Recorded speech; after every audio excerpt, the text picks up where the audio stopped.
수업 시작하겠습니다. 아직 많이 안 들었죠? 열심히 해야 됩니다. 자, 오늘은 지난주에 이어서 두 번째, 특강, 두 번째 시간, 전체 컨셉은 독해, 도표 특강으로 되어 있죠?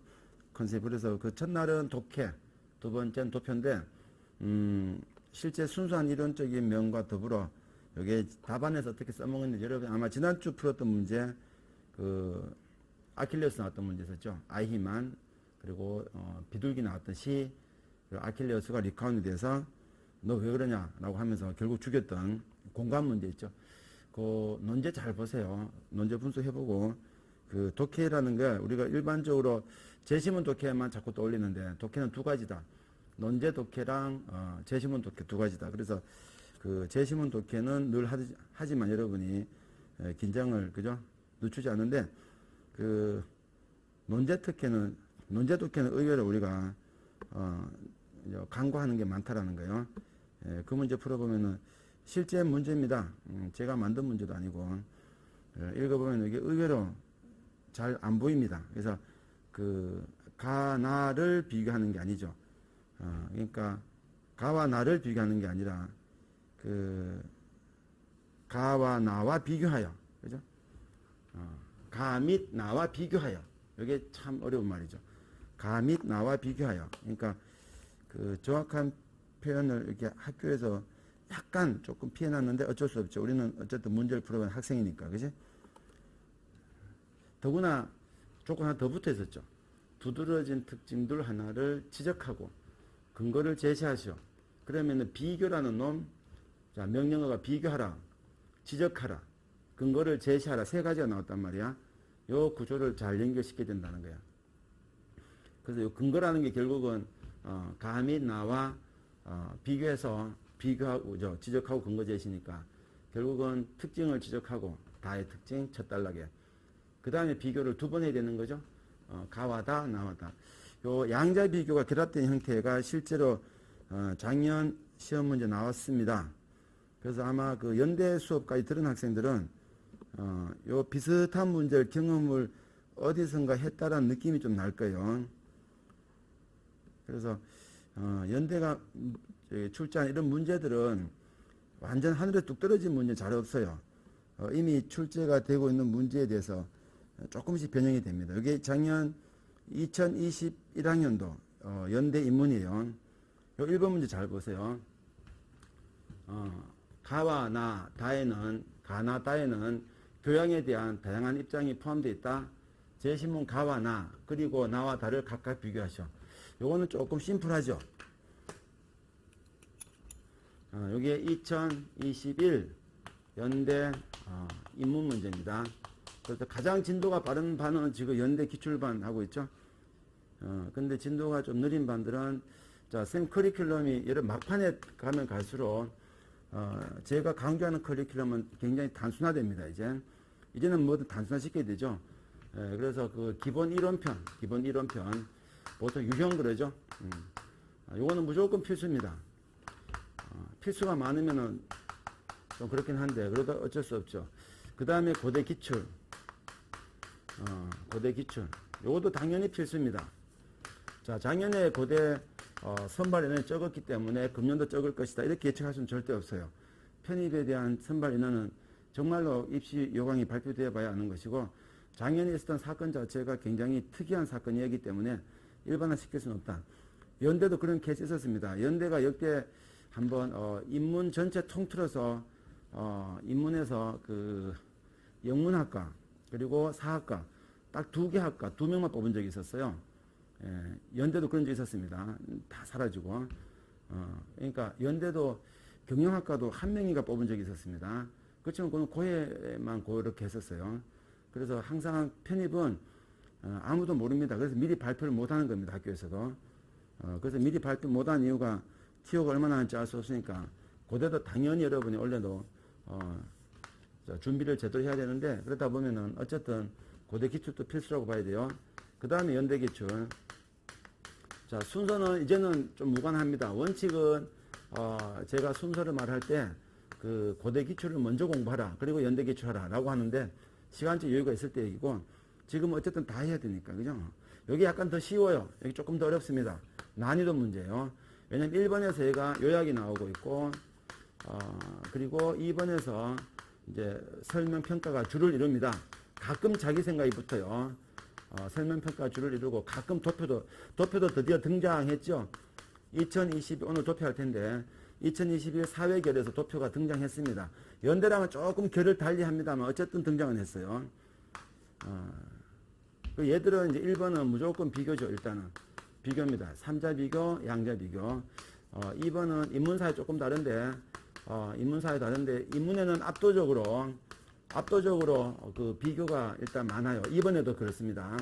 최근 3년은 연속으로 그렇습니다. 최근 3년 연속이고, 그리고 통산 5년, 그죠?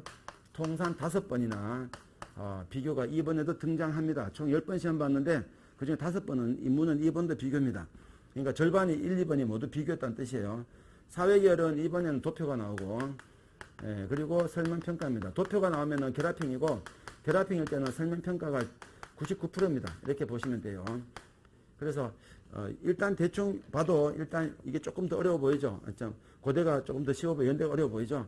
그래서 원칙은 이렇게 공부하는 게 좋은데, 지금은 시간적 여유가 없어요. 이제는 아직까지 안 한 학생은 둘 다 해야 됩니다. 그냥 뭐 순서 따질 거 없죠. 왜냐면 10월 말까지 우리가 끝내야 되기 때문에 10월 말까지 고대 기출, 연대 기출을 끝내는 게 목표입니다. 왜냐하면 11월 달부터는 무조건 실전 연습을 해야 돼요. 올림픽에 지금 올림픽 하고 있죠. 올림픽 한 달 남겨주고 있는데, 그때도 아직 기본 연습만, 그죠? 웨이트 트레이닝 하고 있으면 안 되죠. 실전적인 훈련을 계속 해야 되죠. 시간 맞춰서. 실제 합숙 훈련을 하면서 하는 게 그런 거 하잖아요.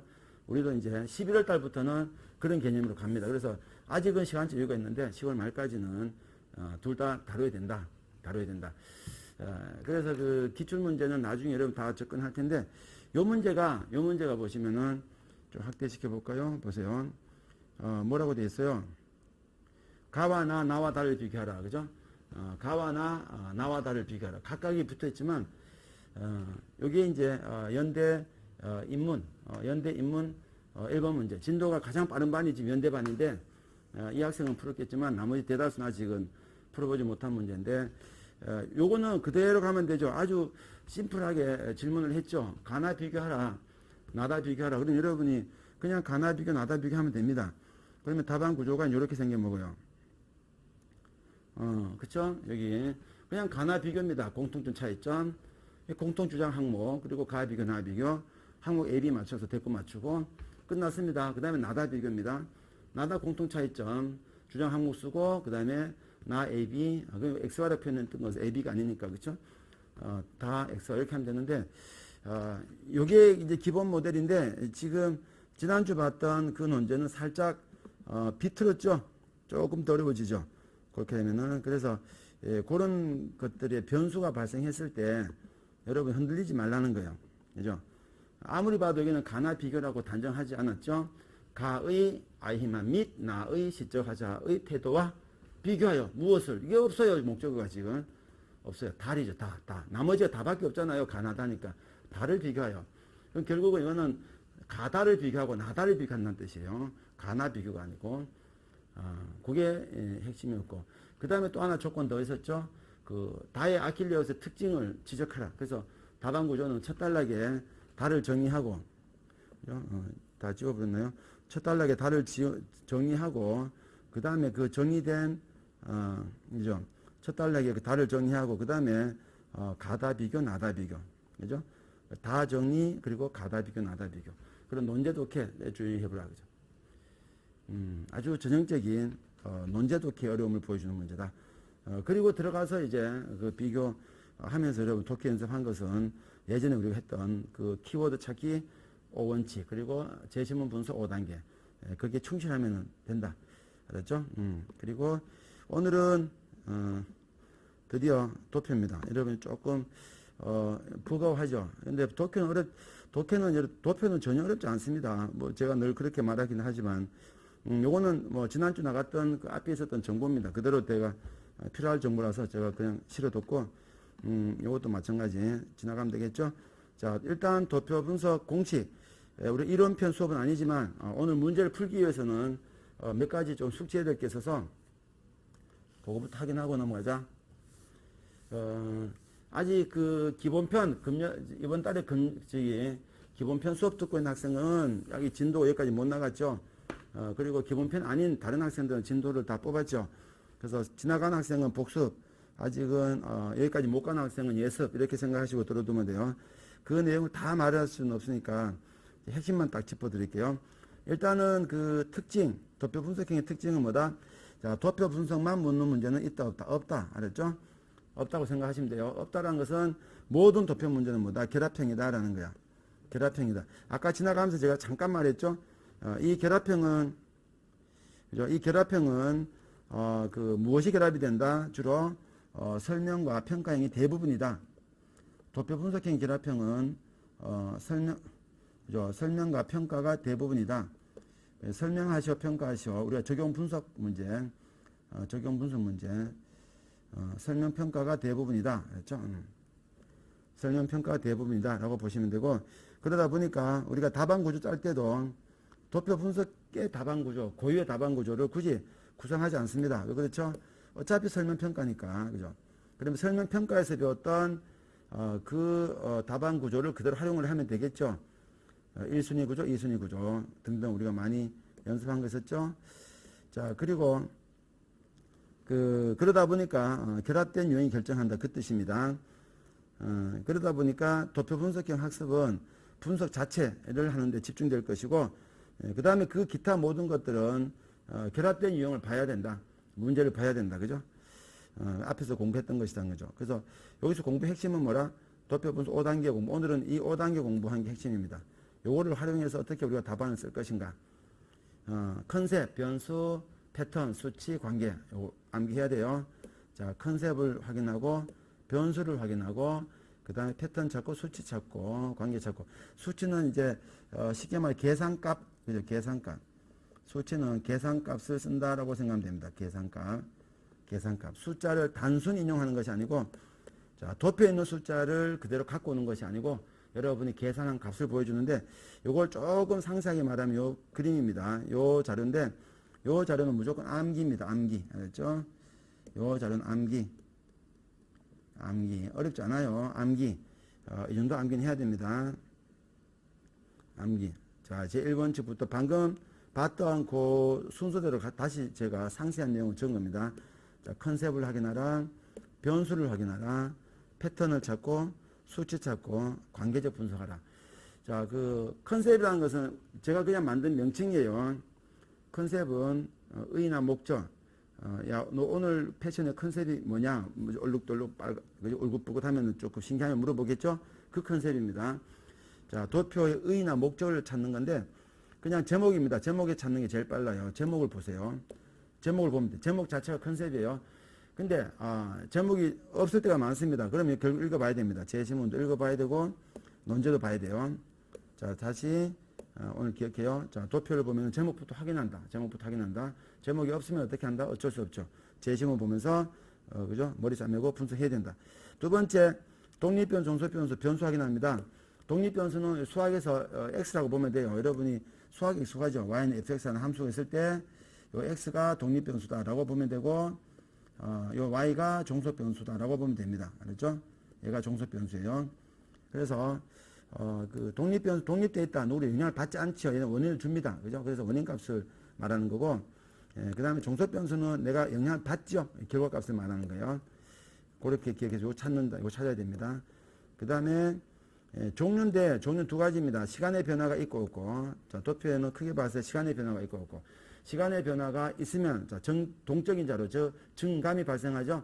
시간의 변화가 없으면 정적인 자료.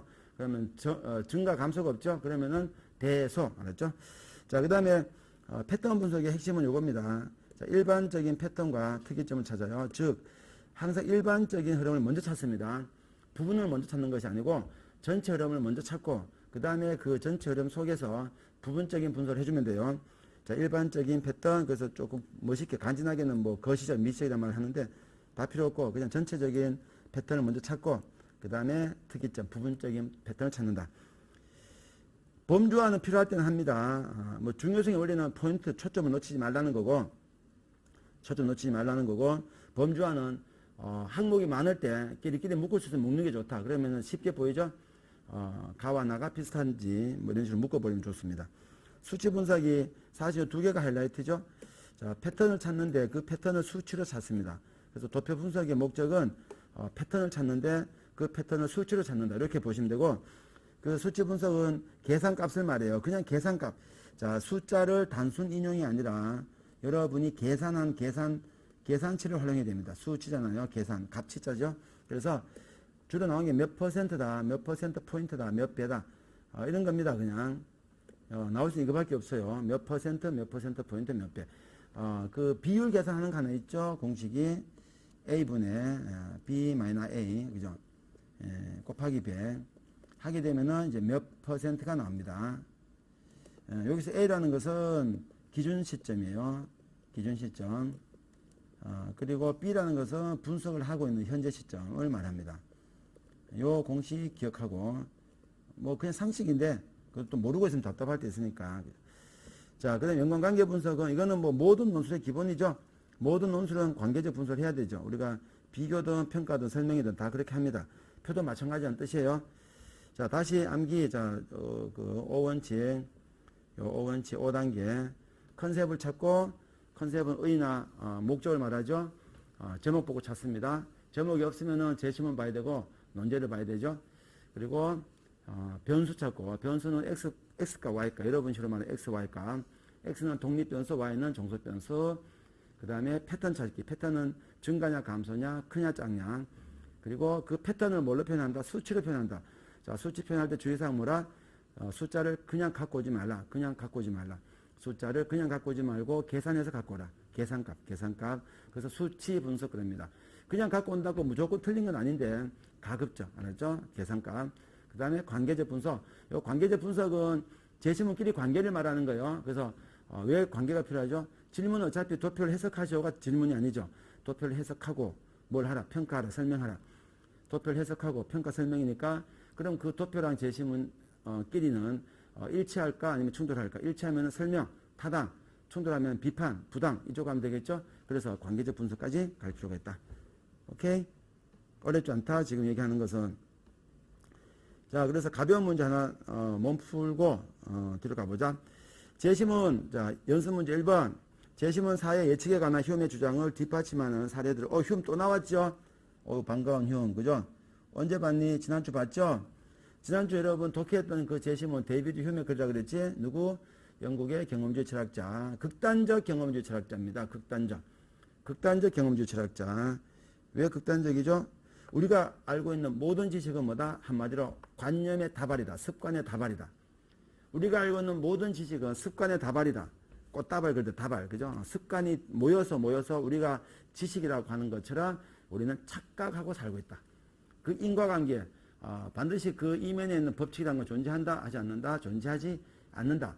존재하는데 우리가 찾을 수 있다, 없다가 아니라 존재하지 않는답니다. 인과관계를 우리가 알 수 없다가 아니라 인과관계는 존재할 수 없다고 보는 겁니다. 우리가 높은 데서 뛰어내리면 떨어지는데 이것은 지금까지 떨어졌기 때문에 그런 것이고 지금 내가 뛰어내렸을 때 떨어질지 말지는 내가 뛰어내려 봐야 한다는 거예요. 뛰어내리면 안 되죠. 우리는 알고 있죠. 그래서 가만히 생각해 보세요. 여러분 우주 공간에 있는 우주 안에는 안 떨어지잖아요. 그죠? 그렇게 보면은 아니죠. 사실 떨어지고 있죠. 우주선도 같이 떨어지고 있죠. 같이 떨어지고 있으니까 우리가 떨어지고 있는 게 떠 있는 것처럼 보이죠. 엘리베이터가 자유낙하해버리면은 우리가 엘리베이터 속에 있는 사람은 자기가 뜬다고 생각합니다. 떠 있다고 생각하죠. 하지만 밖에서 보면 떨어지고 있죠. 그죠? 사실은 우주 공간도 떨어지고 있는 거예요. 달도 무한히 지구를 중심 떨어지고 있잖아요. 그렇게 설명해 들어갑니다. 어쨌든 그래서 그 휴먼 그런 얘기 했던 사람 극단적 경험론자. 모든 것은 경험을 통해서만 할 수 있다. 우리가 알고 있는 잘 기억해요.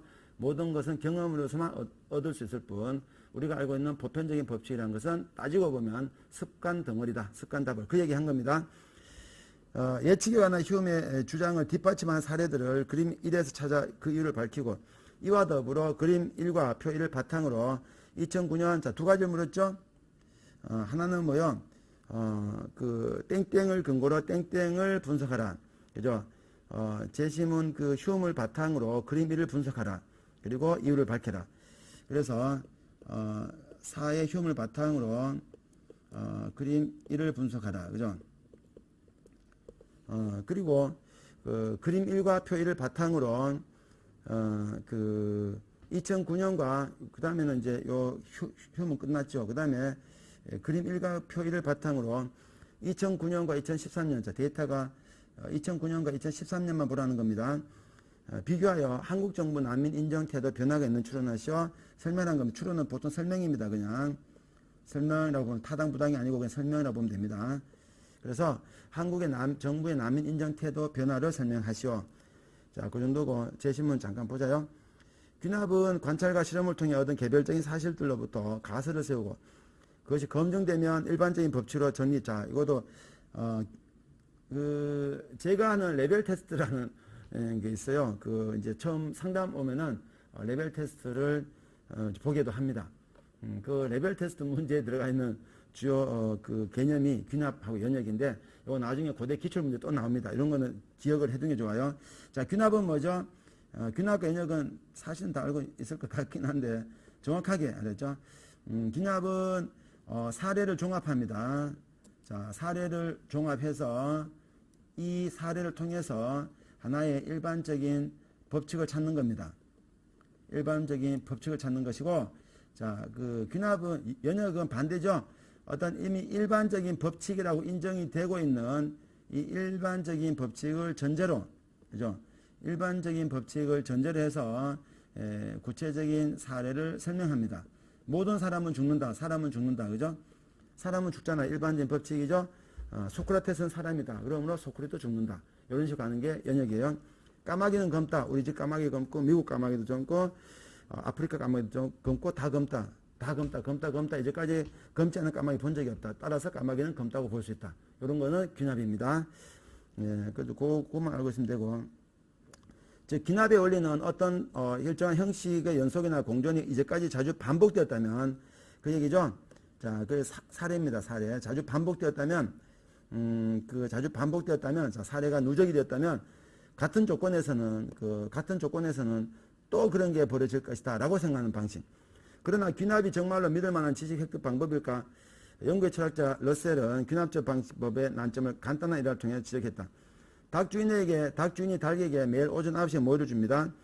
닭은 오랜 관찰에 근거한 귀납 추론을 통해 주인은 언제나 오전 9시에 모이를 준다. 이게 항상 선무단에 사람 잡는다고 이 닭이 말이야 닭처럼 살아야 되는데 닭이 괜히 그 철학적인 사고를 하는 바람에 문제가 생기죠. 이런 생각하는 순간 이 닭이 잘못된 이제 오판에 빠지는 거죠.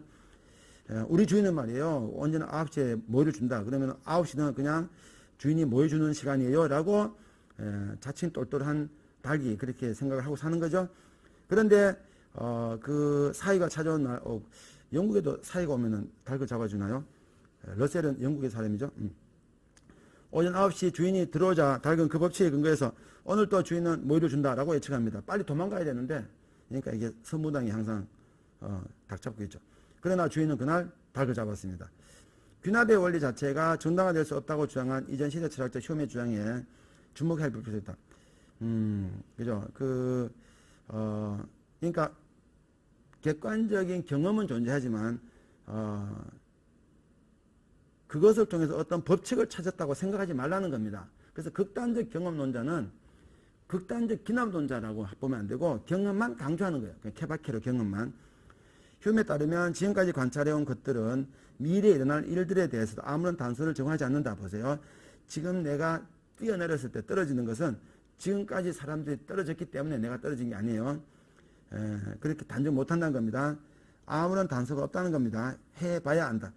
물론 똑같은 방식의 일이 계속 일어날 수도 있고 부정하는 것은 아니지만 법칙이 아니라는 거예요. 법칙이. 보세요. 던지면 다 떨어지죠. 지금까지 한 번도 예외가 없었어요. 그럼 던지면 또 떨어지겠죠. 라고 생각은 할 수 있지만 그렇다고 해서 던졌을 때 떨어진다는 법칙이 존재한다라고는 볼 수 없다는 겁니다. 어떻게 그걸 정당화할 것인가. 휴메에 따르면 우리는 그렇게 믿을 수밖에 없다. 과거에 일어났던 일이 미래에도 일어날 것이라고 기대하는 것은 우리 정신의 습관일 뿐이다. 자, 기억하고 습관이죠. 나옵니다.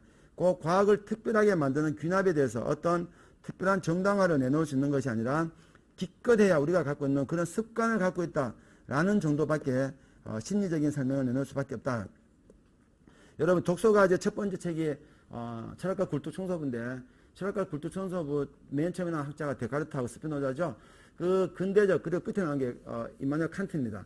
그러면은 출발점이 데카르트, 완성자가 칸트인데 그렇다면 그 근대적인 철학자들의 그 미션이 뭐였다? 어떤 그 인간을 주체로 삼았을 때 우리가 보편타당한 진리를 구축할 수 있는가? 그 인식론에 대한 탐구입니다. 중세까지는 그런 고민하지 않다가 왜 신이니까 하나님을 감히 우리가 논증할 수 없죠. 그냥 절대 전지전능이니까. 하지만 인간이 판단하는 것도 그렇게 볼 수 있을까?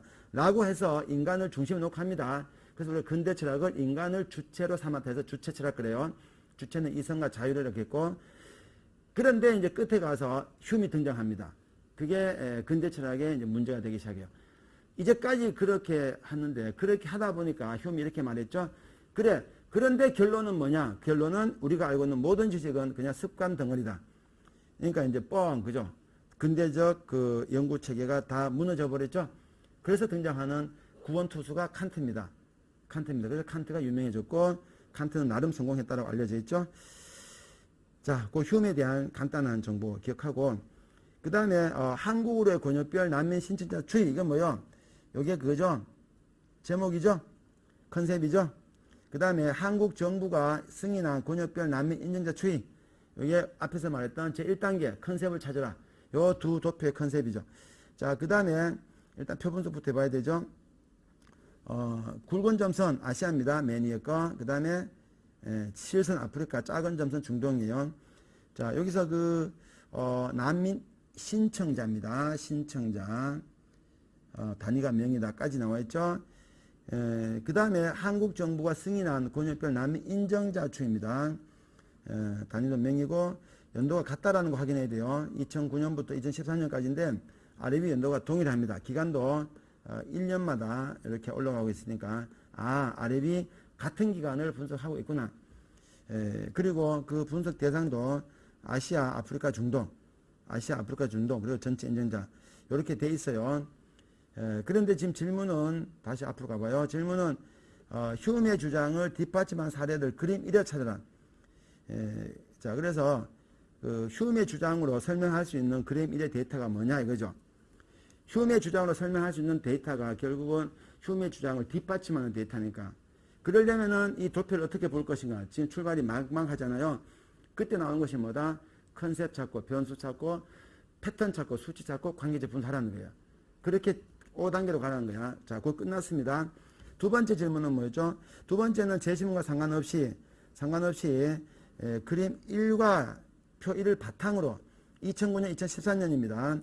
그래서 그 그림 표 1에서는 2009년과 2013년만 있으면 돼요. 이거는 볼 필요 없죠. 질문자가 물어보지 않았기 때문에 버립니다. 그래서 여기서 말했던 것은 두 번째 질문은 그 한국 정부의 난민 인정 태도 변화입니다. 자, 여기서 여러분이 자, 한국 정부의 난민 인정 태도 변화. 요거를 분석해, 요 표입니다. 표에서 요걸 분석해야 되는데 우리 도표 찾아야 될 게 두 가지죠. 처음에는 휴메의 주장을 뒷받침한 사례, 휴메의 주장을 뒷받침한 사례가 뭐요? 과거에 일어났던 일이 그때 자, 우리 9시에 닭 모이를 줬던 그 닭장에서 있는 닭들은 새해 첫날 9시에는 죽었습니다. 이거는 1년 동안 반복되던 일이 그것이 꼭 반복된다라는 것을 증명하지 못했죠. 자, 이 주장을 뒷받침하는 사례를 이 도표에 찾아라. 그죠? 찾아라. 요거는 그림에 찾으면 되죠. 그러면 과거부터 오던 것이 그대로 쭉 가느냐? 과거부터 오던 것이 바뀌느냐? 우리는 바뀌는 걸 찾아야 돼요? 쭉 가는 걸 찾아야 돼요? 바뀌는 걸 찾아야 되죠? 과거의 패턴이 미래에 이어지지 않고 있다는 걸 찾으면 됩니다. 자, 보이죠? 몇 개. 자, 그 다음에 표 1과 그림 1을 연결시켜서 한국 정부의 난민 인정에 대한 태도 변화. 자, 1, 2를 묶으라는 겁니다. 1, 2를 묶어서 한국 정부의 난민 인정 태도 변화 어떻게 하면 돼요? 이 난민 신청자죠. 이거는 신청자의 숫자 변화입니다. 아시아 한국으로 온 난민 인정자 신청자 요건 난민 인정자입니다. 그러면은 한국 정부의 태도 변화는 요거죠. 인정자죠. 그럼 인정자의 절대값을 볼까요? 그럼 2009년은 59명인데 자, 아시아 출신 2013년 38명 줄어들었다. 그 다음에 아프리카는 11명에서 17명 늘었다. 오, 한국 정부는 이제 아시아 출신은 잘 받지 않고 아프리카는 잘 받고 있다. 중동은 4명인데 8명이다. 오, 중동은 무려 2배나 늘었다. 이렇게 분석하는 게 맞을까? 안 되죠? 안 되죠. 그죠? 인정자만 보면 안 되죠? 신청자 대비 인정자를 봐야 되죠? 극단적으로 보면 되죠. 신청자가 100명인데 59명이에요. 이거 막 1억인데 38명 이렇게 하면 어때요? 그냥 보는 거랑 분수로 나눠야 되겠죠. 그래서 요 개념 자체가 한국 정부 태도 변하니까 여러분이 인정자를 그 신청자를 분모로 보고, 자, 항상 그 대비라는 말이 있어요. 대비 A 대비 B, 신청자 대비 인정자죠. 신청자 대비 인정자. 이런 식의 분석은 여러분이 연대 기출 문제 풀면 자주 나옵니다. 무엇을 대비, 무엇을 근거로 상대적으로. 자, A 대비 B. 이런 말을 쓸 때 A 대비 B를 할 때 산술적으로 어떻게 하면 돼요? A분의 B야, B분의 A야. A 대비 B. 자, 누가 분모야? A가 분모입니다. A를 기준점 잡아서 B라는 뜻이에요. 엄마 못자, 그죠? 항상 분모가 기준점. A 대비 B. 그러면은 요거는 두 번째 데이터는 신청자 대비 인정자 이렇게 가야 되겠죠? 그래서 여러분이 계산을 뽑습니다. 어떻게? 아시아, 아프리카, 중동. 어떻게? 아시아, 아프리카, 중동. 자, 2009년과 2013년 데이터를 갖고 힌트를 다 줬죠? 자, 그래서 여러분이 한번 해봐야 되는데, 뒤로 넘어가면은, 자, 보세요. 다음 빈칸을 채우셔. 9쪽 보세요. 여기에 도전, 도표분수 5원칙. 제가 수업 때 아주 활용 많이 하는 요 기본적인 포맷입니다. 여기 5원칙이잖아요. 자, 1, 2, 3, 4, 5. 자, 5단계니까 5분 줄 테니까, 뭐, 가로입니다. 금방 할 겁니다. 가로가 그렇게 많지 않으니까. 5분 줄 테니까, 요, 빈칸 한번 채워보세요. 다시요. 도표분수 5원칙, 페이지 9쪽인데, 내가 불러주고 받아주고 하는 것은 도표분수는 큰 의미가 없어요. 9쪽이죠? 빈칸 넣기. 자, 5분 줄 테니까, 요, 도전 도표분수 5원칙. 자, 지금부터 시작. 시계는 제가 칠판에 띄울 겁니다. 제가 수업 때 많이 활용하는 방식이죠.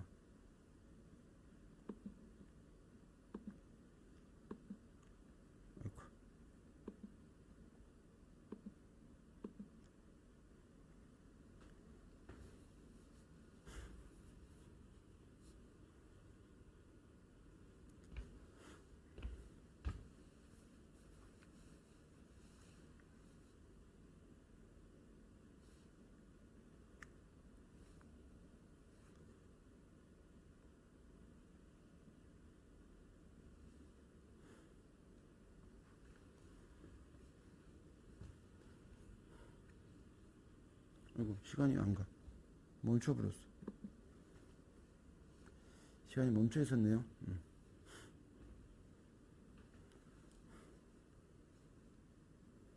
5분까지 걸릴 필요가 있을까라는 생각도 좀 드는데, 그래도 5분은 고민을, 계산을 해야 되니까.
혹시 좀 빨리 끝나는 학생이 있으면 그 뒤쪽에 곰곰이 생각해보기 예시사반도 있습니다. 그것도 풀어보세요. 11쪽에 보시면 곰 2마리가 지키고 있는 거 있죠. 미리 다 푼 학생은 곰곰이 생각해 보기까지 풀어도 됩니다.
예, 여기까지인데,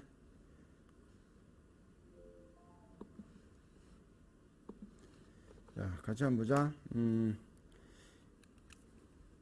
자, 표 제목을 활용합니다. 제목 보면 되고, 그대로 쓰면 됩니다. 그, 한국으로 권역별 난민 신청자 추이죠? 그러면은, 한국으로의, 권역별 신청자, 그죠? 난민 신청자입니다. 가장 큰 차이점이죠. 신청자냐, 인정자냐, 그죠? 신청자는 그린빌, 표는 인정자. 그리고 조금 더 힌트를 찾으면은, 논제에 보면은, 귀납의 원리에 따른 땡땡땡 검토, 그죠? 뭐라고 됐죠? 예측의 가능성. 그래서 초점을 예측이라는 쪽에 초점을 두자. 이건 논제에 나오는 표현입니다. 그것도 건지하는 거고, 독립변수, 이 그림에 연도밖에 없죠. X축에는. 표일도 마찬가지죠. 종속변수, 표일은, 네 가지, 아시아, 아프리카, 그리고 중동, 권역별 난민 인정자 수라면, 그림 이름 뭐요? 같은 거죠? 아시아, 아프리카, 중동, 권역별, 난민 신청자 수. 그죠? 가 종속변수 y 값입니다. 즉 세로축이죠. 특별한 거 없죠. 하지만 이거 확인하고 넘어가는 거하고 그냥 넘어 차이가 크다는 뜻이에요. 자, 도표의 종류는 다 시간적인 변화가 존재하죠. 동태적 자료, 동적 자료입니다. 그러니까 동적 자료라고 보는 이유는 뭐죠? 그 중요한 이유는 증감을 분석하라는 뜻이죠. 자, 일반적 패턴, 이건 제가 그냥 말을 풀어놨는데, 이제 일반적 패턴부터 이거죠. 지금 우리가 하는 것은 휴미 말했던 그 논리, 즉 과거의 경험이 앞으로의 경험에 대한 증명이 될 수 있는가? 증명이 될 수 없다라는 게 휴미입니다. 그걸 입증한 자료가 뭐냐? 일단 바로 이놈이 보이죠? 증가하고 있잖아요. 그죠? 이렇게 올라가야 되죠? 뚝 떨어졌네요. 그러면은 지금까지 증가했다고 해서 앞으로의 증가를 보여줄 수 없다. 요거는 그냥 여기서 감소했다. 자, 비율 계산할 필요가 있을까? 몇 배 감소했니?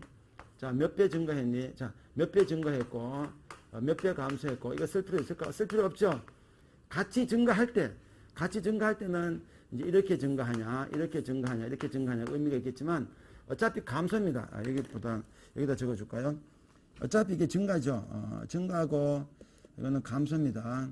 그러면 이 증가 감소라는 것 자체가 여기서 이미 감소가 발생했기 때문에 이 말 하나로서 해결되죠. 굳이 수치 분석 없어도 증명이 된 거니까 이럴 때는 수치 분석 안 해도 됩니다. 얼만큼 증가, 얼만큼 감소라는 말이 굳이 필요가 없어요. 그 다음에 칠판에 판사하는 게 불빛 때문에 잘 안 보이죠. 제가 여기다가 직접 적을게요. 그게 훨씬 더 잘 보이죠. 자, 그 다음에 얘는 어때요? 얘는 계속 증가했네요. 그러면 얘는 휴미의 주장을 뒷받침할 수 없을까? 이때는 비율을 구해보면 됩니다. 그러면 77, 86, 여기 몇 배요? 1.1배 나누기 하면 되죠? 나누기 하면 됩니다. 77분의 86 하면 되겠죠? 1.1배 증가하는데 86, 229 언뜻 봐도 좀 많이 증가했죠? 2배 넘죠? 28, 26, 38, 24, 38, 24가 안 되죠? 2.7배 나옵니다. 계산해보면은 약 2.7배. 뭐 반올림 하면 2.8배쯤 되는데 그 2.7배 되고, 자, 여기서 이미 1.1배에서 2.7배니까 이거는 큰 2배 이상 변화가 발생했죠. 그러면 여기서 발생하고 있는 겁니다. 그렇게 우리 볼 수 있죠. 일단 답을 찾아야 되니까. 자, 그 다음에 나이 계산은 따로 하고 이제 도표분수 5원칙 할 때. 자, 그 다음에 얘 같은 경우는 어때요? 쭉 그냥 그대로 갑니다. 갑자기 증가합니다. 예, 그럼 여기서 증가했는 것은 7분의 10, 7분의 7, 7, 4, 28, 약 1.4, 약 1.4배 정도 증가하던 것이 여기는 10에서 162, 16.2배가 증가하죠. 우리가 객관식으로 일단 생각을 합니다. 객관식으로 봤을 때 요 지점하고 요 지점이 지금 우리가 휴미 말했던 그 지점들이다라는 거예요. 그 지점들이다. 자, 그리고 요 체계화 시켰을 때 우리 어떤 얘기 할 수 있을까? 이제 그 얘기를 여기서 가보자는 겁니다. 그래서 그 주된 분석 내용은 증감, 그리고 어디 가서 일반적 패턴. 그래서 아시아는 방금 그 그림입니다. 그래서 2011년 최고점이죠. 그럼 이후 하락, 거기서 끝났죠. 이미 게임 끝났고. 이 아프리카는 2010년 이후 꾸준한 상승세. 그래서 1점 몇 배에서 2점 몇 배로 증가합니다. 자, 중동은 2011년 이후, 2011년 시점, 그리고 아프리카는 2010년 시점, 그리고 아시아는 2011년 시점, 요걸 찾아달라는 겁니다. 그래서 휴미 주장을 뒷받침하는 근거를 찾아달라. 자, 표 1, 자, 표 1도 마찬가지인데, 근데 표 1에서 우리가 이걸 찾을 필요 없죠. 표 1은 나중에, 이거 똑같은 게 들어가 있네요. 그죠? 그죠? 뭐 굳이 표 1은 그렇게까지 갈 필요 없습니다. 이건 일반적인 분석이고, 표 1이 필요한 것은 우리가, 맨 앞에 거, 아까 두 번째 질문 관련된 것만, 찾으면 되죠. 문제에서 첫 번째 질문은 그림 1만 물었기 때문에, 표 1은 2009년과 2013년만 보면 됩니다. 굳이 그거는 제가 분석하면 그렇게 할 수 있다는 걸 보여줄 뿐, 우리는 특별한 문제 풀 때는 2009년과 2013년 필요하면 되니까 그 분석은 통과. 자, 그 다음에 특이점 찾기. 그림 1. 각 권역별 별도로 판단하는 문제이기 때문에 특이점이 존재할 수 없다. 특이점은 뭐냐면은 전체 패턴을 벗어나는 겁니다. 자, 패턴을 벗어나려면은, 각각에서, 그러니까 점선은 점선끼리 가고, 점선은 점선, 아시아죠? 그 다음에 아프리카. 자, 그리고 아프리카 중동입니다. 특이점은 얘들끼리 비교할 필요가 없는 거예요. 여기서 특이점이 존재하지 않는 뜻은 뭐냐면은 일반화시키는 겁니다. 누구는 이제 이렇게 증가하는데, 이렇게 증가합니다. 이게 특이점인데, 특이점이죠. 그런데 여기서는 얘는 얘대로 각각 얘는 어떻게 변하는지 얘들끼리 서로서로 비교할 필요가 없다는 뜻이에요. 이런 것이 만약 있다면 A, B, C가 있다면 C는 요 지점이 특이하다라고 봐야 되는데 여기는 그런 분석이 무의미하다는 거죠. 각 권역별로 하니까 권역별로 각각을 하기 때문에 특이점에 대한 분석은 의미가 없다는 뜻이에요. 확인하고 넘어간다는 뜻입니다. 의미가 없지만 왜 의미가 없는지 확인하고 넘어가죠. 그 다음에 표 1은 2009년과 2013년 자료만 의미가 있기 때문에 이것도 판단이 무의미하죠. 2009년 따로 2010 따로니까 특이점 분석 의미가 없다. 자, 중요성에 올라간 것은 이 중에 우리가 초점이 뭐냐라는 겁니다. 중요한 포인트를 찾으라는 건데 초점이 뭐예요? 아시아와 중동은 아까 2011년까지 변화가 없었죠. 그런데 이거, 자, 2011년까지 자료를 갖고 2012년 자료를 예측할 수 없었죠. 그 얘기죠. 아프리카는 조금 1년 더 2010년 자료를 갖고 2011년 예측할 수 없었죠. 그리고 표 2 같은 경우는 2009년과 2013년 데이터를 인정률만 보면 된다. 그 얘기였죠. 그래서 지금 휴미 봤을 때 과거의 자료로 미래를 예측할 수 없다. 그 지점이 어디냐? 아시아와 중동은 2011년에서 2012년 넘어갈 때, 아프리카는 2010년에서 2011년 넘어갈 때, 그 얘기고, 표 1은 휴미하고 상관이 없어요. 표 1은 한국의 난민 인정 태도 변화에 대한 데이터니까 2009년과 2013년 데이터만 보면 되겠다.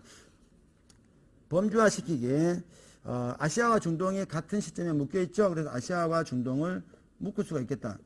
아시아와 중동은 2011년을 기점으로 해서 예측치가 달라진다는 점에서 동일 패턴. 아프리카는 연도가 조금 다르죠. 2010년을 기점으로 해서 달라진다는 지점.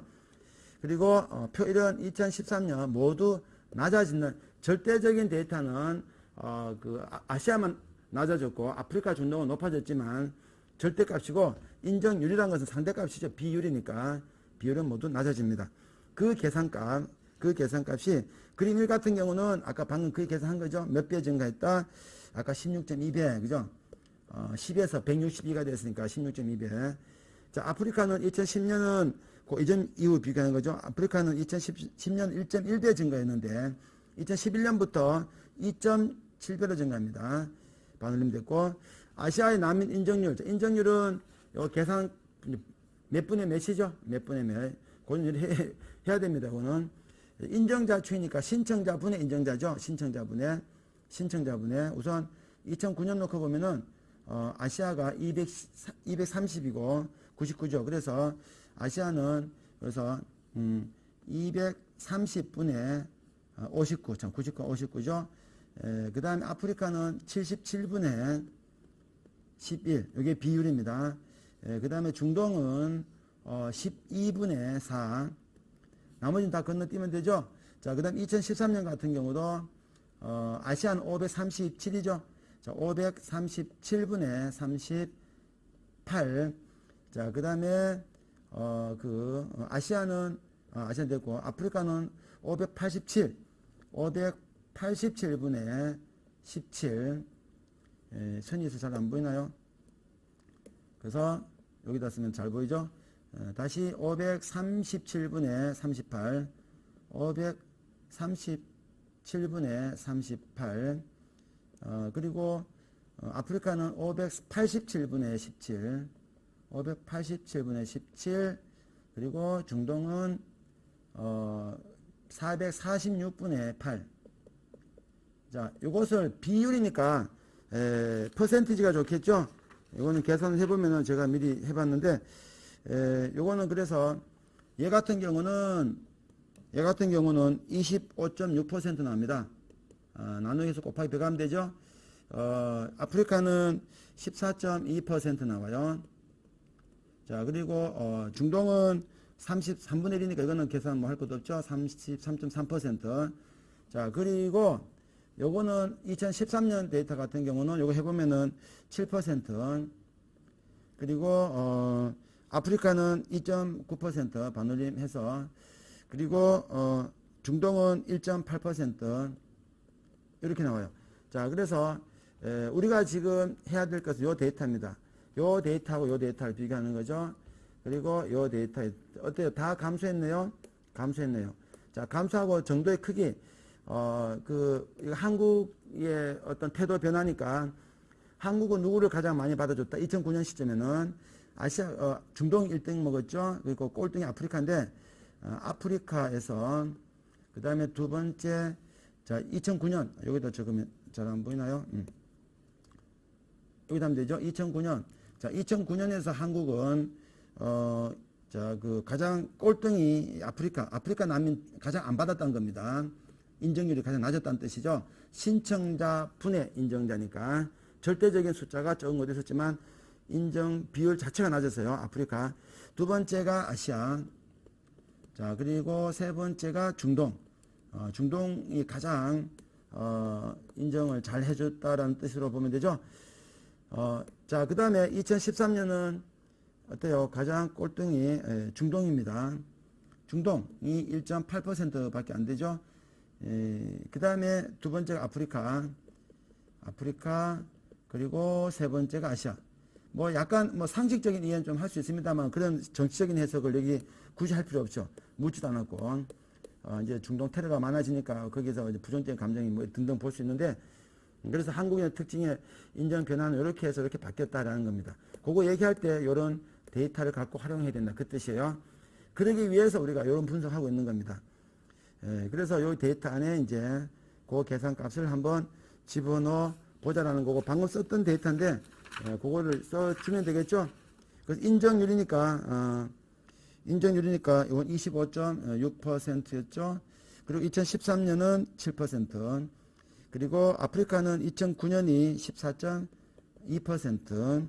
이건 2.7된 그죠? 이거는 이제 2.9% 반올림 한 것 같아요. 그죠? 그리고 2.8%대고 그다음에 중동의 난민 인정률이 오타가 있고 그다음에 이건 33분의 1이니까 33%고 2013년은 1.8%다. 그죠? 그래서 연관관계 분석 제시문 사회 휴문 땡땡된 사실 자 뭐라고 그랬죠? 휴미 주장부터 관찰된 사실로부터 땡땡을 미래를 예측할 수 있다 없다 그죠? 그래서 그림 미래 구간 중 아시아와 중동 아시아의 중동의 2011년 데이터는 그 이후 구간을 우리가 알 수가 없고 그다음 아프리카 같은 경우는 2010년 이후 구간이 이해된다 일치한다 그런 부분이죠. 자 그렇게 해서 자 답에 맞췄을 때는 이제 그거는 또 다른 문제고 이거는 답을 쓸 때는 우리가 실제 논술 풀이에 원론 들어갑니다.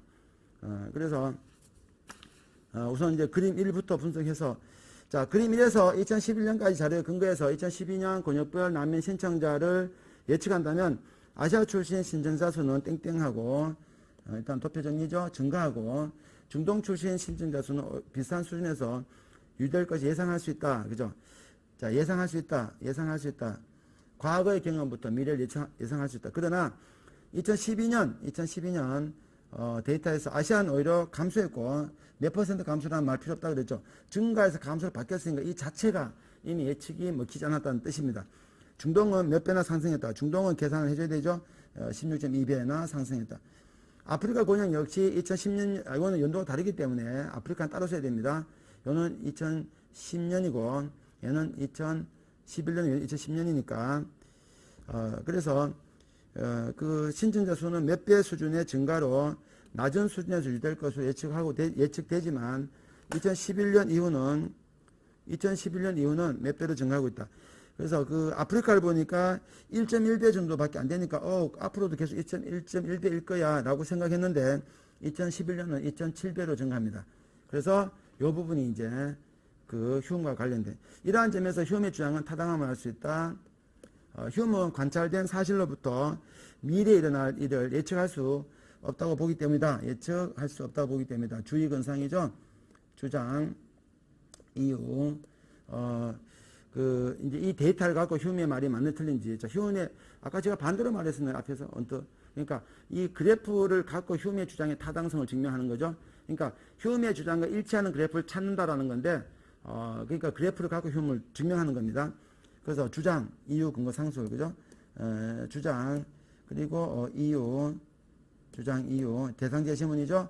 자, 그 다음에 근거, 자, 그래프를 갖고 같은 맥락에서 그림 미래 아시아 중동 권역의 땡땡, 아까 몇 년 자료였죠?